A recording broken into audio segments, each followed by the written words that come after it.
शांति। 8 मई 2020। मीठे बच्चे, बाबा आया है तुम बच्चों को अविनाशी कमाई कराने। अभी तुम ज्ञान रत्नों की जितनी कमाई करने चाहो कर सकते हो। प्रश्न है, आसुरी संस्कारों को बदलकर दैवी संस्कार बनाने के लिए कौन सा विशेष पुरुषार्थ चाहिए? उत्तर है, संस्कारों को बदलने के लिए जितना हो सके देही अभिमानी रहने का अभ्यास करो। देह अभिमान में आने से ही आसुरी संस्कार बनते हैं। बाप आसुरी संस्कारों को दैवी संस्कार बनाने के लिए आए हैं। पुरुषार्थ करो, पहले मैं देही आत्मा हूँ, पीछे यह शरीर है। देह अभिमान में आने से संस्कार आसुरी बन जाते हैं। फिर आसुरी संस्कारों को दैवी बनाने के लिए बाप को आना पड़ता है। यह सारी रचना उस एक रचता बाप की ही है। उनको सब फादर कहते हैं। अविनाशी ज्ञान रत्नों का खजाना है। बाप है ज्ञान रत्नों का सागर।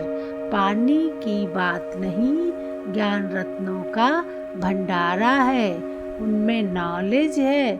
नॉलेज पानी को नहीं कहा जाता। बाप को याद भी करते हैं, दुख हरता सुख करता, फिर भी ईश्वर सर्वव्यापी कह देते हैं। बाप कहते हैं, ड्रामा अनुसार उन्हों का भी कोई दोष नहीं। माया बिल्कुल ही तुच्छ बुद्धि बना देती है।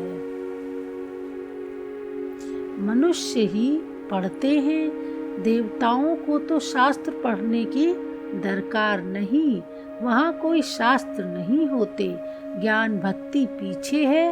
वैराग्य किसका वैराग्य? भक्ति का, पुरानी दुनिया का वैराग्य है।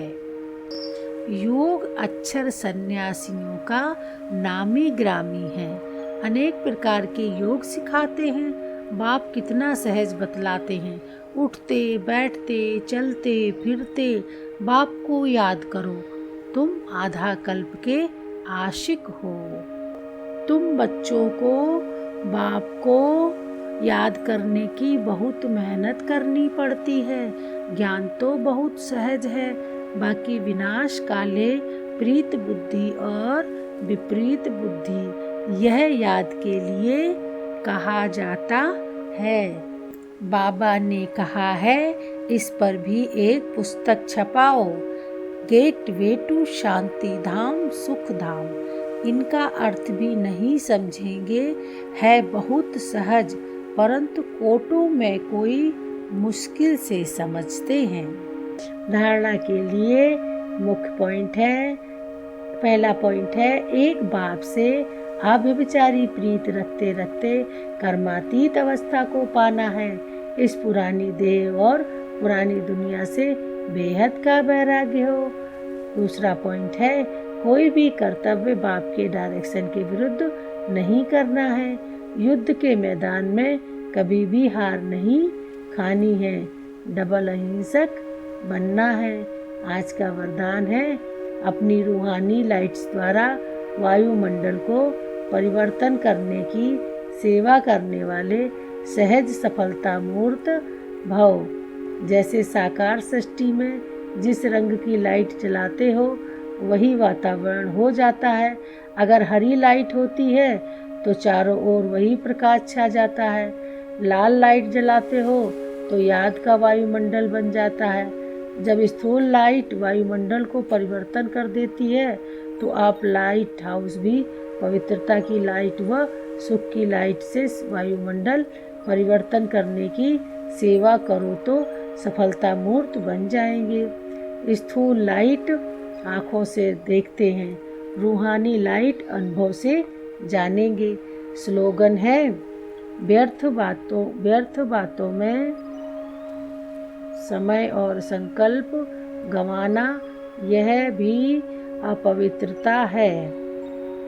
व्यर्थ बातों में समय और संकल्प गंवाना यह भी अपवित्रता है। ओम शांति।